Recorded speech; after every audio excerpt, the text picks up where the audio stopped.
Hello and welcome to the 8th installment of the review of Netflix Sandman. As always, I have attached a link to the playlist of all the previous installments if you have missed any. Now with all of that out of the way, let us begin the review. Episode 8. Playing House. We begin the episode with Rose Walker meeting Morpheus and Lucien in the Palace of the Dreaming. Morpheus says she is welcome here, and Lucien tells her she has dreamed herself an audience with the Lord Shaper, and Lucien tells her she must go. Rose asks where she is, and Morpheus tells her, and asks her how she got here. She tells him, she heard him talking about her brother, and asks him if he is here. Morpheus says no, but believes his disappearance is related to his missing nightmares. Rose asks what does a nightmare have to do with Jed, and Morpheus does not know, but believes it is in relation to Rose herself, and tells her that she is a dream vortex. She asks what that is, and Morpheus exposits it for us. In short, a dream vortex is a thing, or person that breaks the walls of dreams, allowing other dreamers to cross into other people's dreams. If the vortex is allowed to survive, all the dreams will be blitzed together into chaos, destroying the entire world. Thus, in order to preserve the world, Morpheus must kill the vortex to prevent that outcome from occurring. Anyway, Morpheus tells Rose they will look for her brother together. Matthew will aid her in the waking world, and when she dreams, they will look for him in the dreaming. Now we meet the nightmare, Colt, that has taken up the visage of Jed and Rose's mother. Let me pause it here for a moment. As I previously stated, Rose's mother did not die in the source material, and the nightmare Colt is not source material either.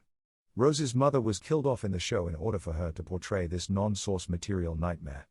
Colt is an amalgamation of Brute and Glob. These are creations of Jack Kirby from the original 70s Sandman comic book retconned into the new Sandman. It is possible these characters could not be used due to copyrights, but I believe they were changed because it would have required too much CG to be used on screen. I do not have an issue with that choice, but I do with having the nightmare portrayed by the mother. We will delve deeper as the story progresses. Colt's room has the appearance of some kind of headquarters when an alarm rings. A door opens above the stairs and we see Jed. Colt as Jed's mother researches what the alarm is for, and calls for Jed to be the Sandman, and changes into the Jack Kirby Sandman costume. He gets zapped into a suburb with all the people missing. He hears a noise from the manhole and approaches slowly. His mother tells him to come back, but he ignores the order, when the manhole opens and a mass of rats charge and attack him. Jed gets bitten on the hand and he awakens from a real rat biting him. We see him locked in a basement by Uncle Barnaby, much to the dismay of Aunt Clarice. Let us pause it here for a moment. As you remember from the end of the previous episode, Uncle Barnaby gave Jed a ride back home in the boot of his car after Jed took a jog down the street. Of course we are to believe that Jed is being abused by Barnaby. Let us take a deeper dive into this. In the previous episode, yes, Jed ran away because he was afraid of Barnaby. Why? Jed shows no physical harm at all, but he is scared of him. So given the limited info, we just assume he is telling us the truth. And then, he gives him a ride back home in the boot, which should prove that Barnaby is an abusive guardian. Yet, how do we not know that Jed did something wrong? Maybe he burned the curtains, or did something deserving of disciplining. Now we see Jed after his ride in the boot, and again he shows no physical abusive injuries. Apparently his punishment was to sleep in the basement behind a locked door to prevent him from running away again. Yes, there are rats, and Barnaby needs to place some traps down there, but other than that, is the basement that bad? There are windows allowing for natural light. There are lights around the basement for illumination. He sleeps on a raised mattress, with a blanket and a pillow. Compared to the source material Jed, he is living in a lap of luxury, as source material Jed has no mattress or pillow, has no lighting of any kind, nor does he even have any place to go to the loo. Obviously we are meant to feel sympathy for Jed, and people are sympathetic to abused children. Why this show, with a race-swapped character, not portray the abuse, and give us the true misery of what Jed is going through, I find mind-bogglingly stupid. We have only touched upon this topic, and I will highlight them as they arise as the story progresses. Anyway, Clarice is concerned for Jed, and Barnaby tells her not to let him out as he will just run away again, and that he has to learn. Let us pause it here once more. Given the information we have gathered so far, and let me state once again that Jed shows no signs of physical abuse on him at all, we truly have no idea who is telling the truth. Let us assume that Jed is telling the truth. Why is there no signs of any physical abuse on Jed? Barnaby does not look that intelligent to only abuse him mentally. Now let us assume the opposite. If Jed is a flight risk, and has done something worth being disciplined, is locking him in the basement with a raised mattress, pillow and blanket and light, lest the rats, that bad. Also, as this is a woke show, Aunt Clarice is not race-swapped, but she is not source material. In the comic, she works hand in hand with Barnaby in abusing Jed, which only makes sense. However, since she is a woman, she cannot be shown as completely evil, even though she is a white woman. Once again, the show goes out of its way removing plausibility and common sense in place of a woke narrative.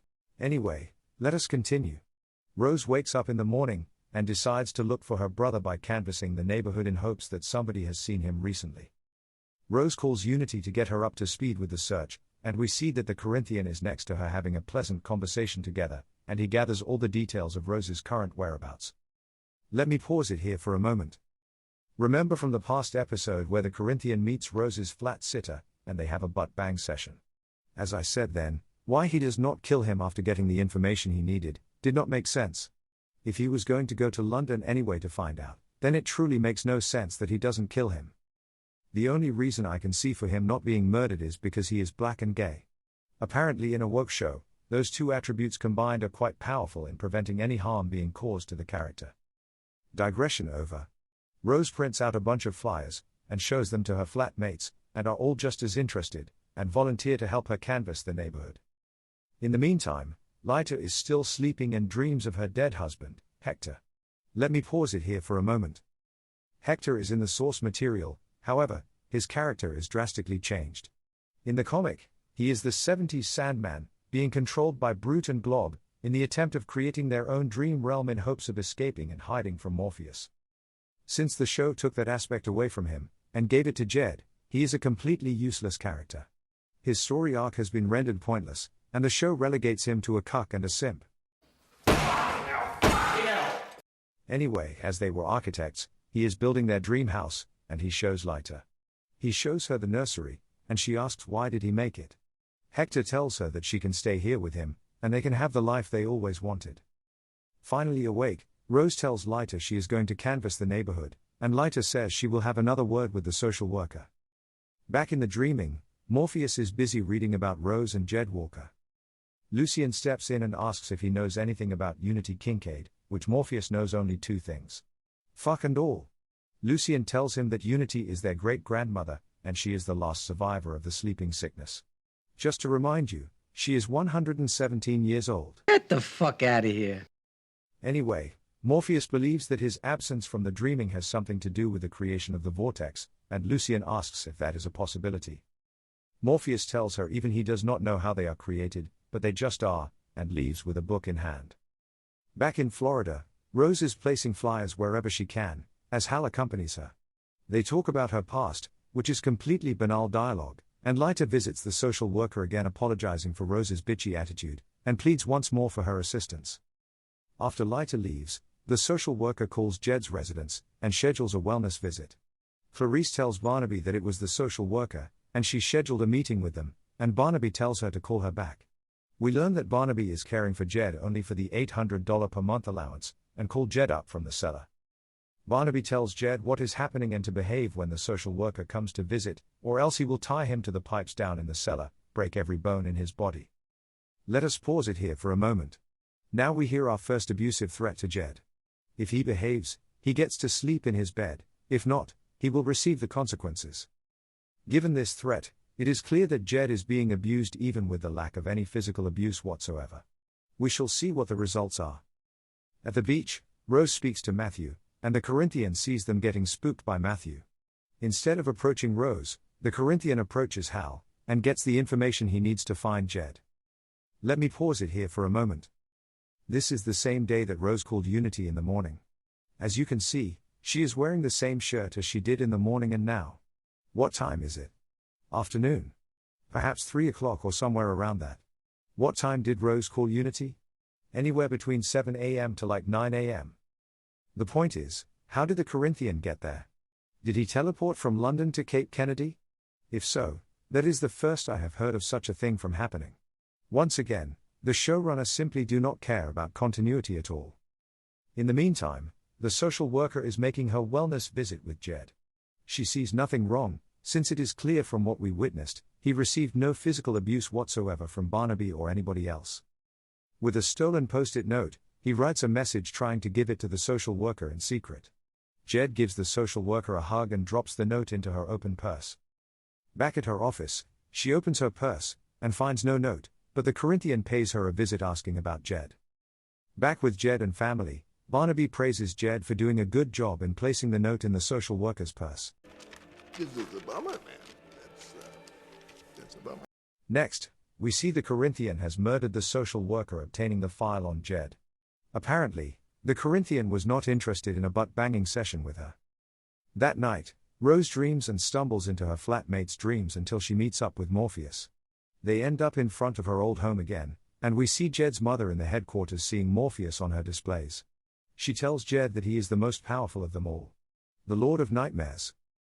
Jed confronts them as the Sandman spouting his superhero gibberish, and Rose recognizes Jed. Their mother stands next to Jed, and Rose believes it is their mother, but Morpheus tells her that she is not.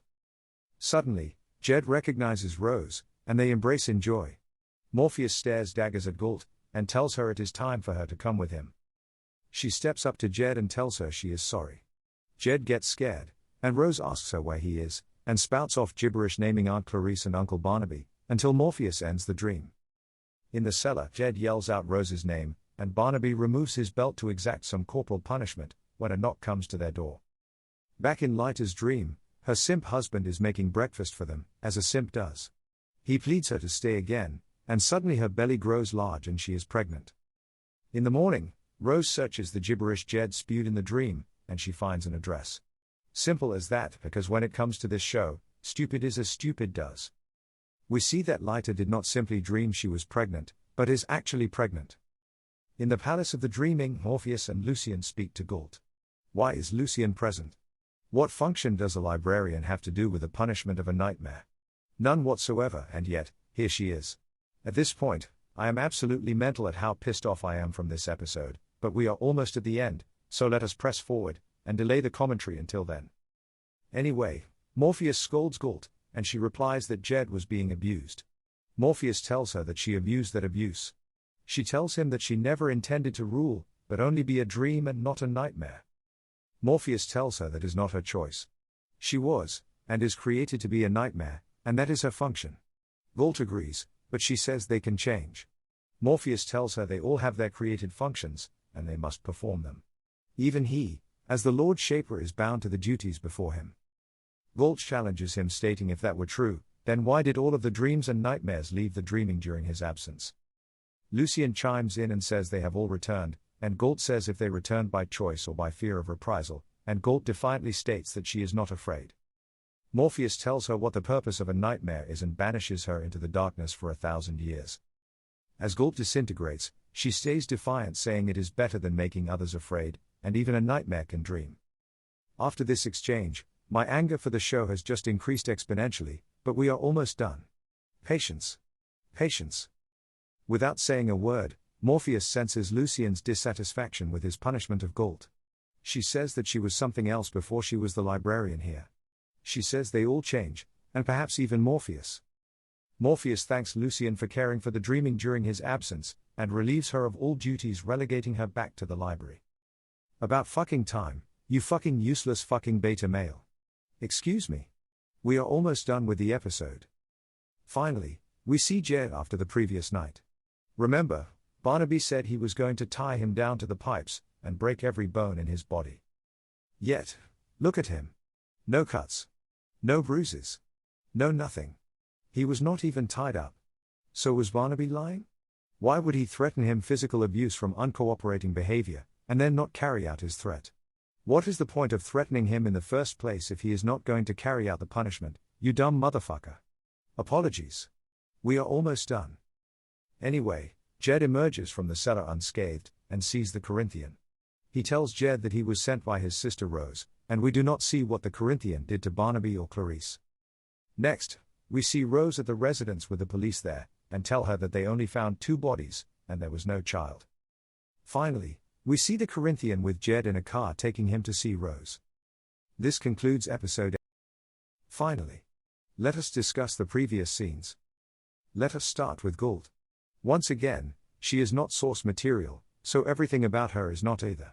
As the showrunners wanted to include this twist in the story, they had to kill off the mother in order to insert her as Colt. She made the passing remark that she had no intention of ruling, and yet per the source material, the entire point of Brute and Glob was to rule the dreaming. That is 100% contradictory to the source material. Now let's get into nightmares wanting to be dreams. Does a nightmare have free will? Yes or no? Angels and demons do not have free will.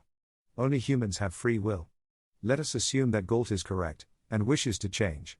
If she is allowed to change, therefore has free will, then does not the Corinthian have free will, and be allowed to continue to do what he does? How can one be right, while the other is not?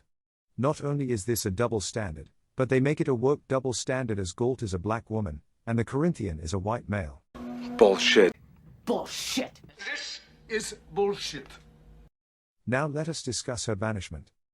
As we recall, Colt was defiant up to the last second. Was Brute and Glob equally defiant? No. A banishment into darkness is something very unpleasant, and they both pleaded to the last second. Yet since this is a woke show, a black woman can withstand any punishment, torture, imprisonment, or any other impediment. Nothing, especially from the white patriarchy, can diminish the spirit of a woke black woman. Get the fuck out of here! Get the fuck out of here. Get the fuck out of here! Once again, this is just another example of the woke narrative taking precedent over the source material. Not only is it obvious and annoying in its empty virtue signaling, it completely demeans the story. Clearly, the showrunners do not care, nor wish to tell a faithful adaptation of the Sandman, but rather use it as a vessel to propagate their blatant woke narrative.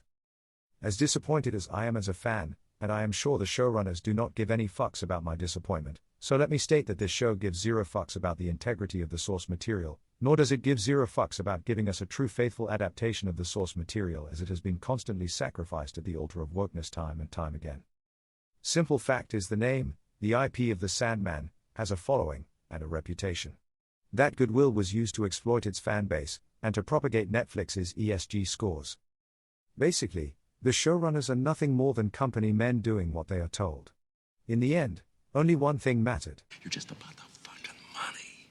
As disappointed as I am, there is still more to discuss from this atrocious episode. Let us turn to Barnaby and Clarice. In the show, they are killed off-screen by the Corinthian. As the show portrayed Clarice as sympathetic to Jed's plight, I guess her death by serial killer is just tough luck. Should we feel sympathetic to her demise? I would think so, but the show wants to give you the Jedi mind trick not to care, as the innocent and abused black boy has now been rescued. That is pretty fucked up when you think about it, and in the end, it is extremely poor writing to just gloss over a sympathetic character being murdered. Had the show kept with the source material, Clarice was just as despicable as Barnaby, so her being murdered would have felt just, and we would be able to move on. Yet, in the source material, they are not killed by the Corinthian, but rather by Morpheus when he ends Jed's dream in the cellar. Although they were casualties of Morpheus breaking Brute and Glob's false world, they were both despicable, and nobody in the world would mourn their loss. This is how the source material works, and the show does not. Let me now give you my overall thoughts of this episode. It is absolute trash. Once again, the episode touches upon the same beats of the source material, and instead of giving us the fantasy elements properly told, it shows us Rose going through the most mundane tasks with banal dialogue spouted by an annoying character, to other annoying characters. The entire episode is just a slog of banality with uninteresting characters and locations. And of course, I have to mention the Corinthian teleporting from London to Cape Kennedy once again. A complete absence of continuity and logic. Did anybody notice it? Did anybody say anything? How fucking stupid can this show get? So let us give this episode a grade. Without source material, I would give it a 3. Regardless of what is accurate, the banal dialogue, the uninteresting locations, and the uninteresting characters, as there is no meaningful development to any of them other than Hal, which in the end is pointless, is all absolutely rubbish. Lyta's story arc with her simp dead husband goes nowhere, since Hector's story was changed. And Jed's mother being Colt is nothing less than pure cringe, and blatant woke virtue signaling.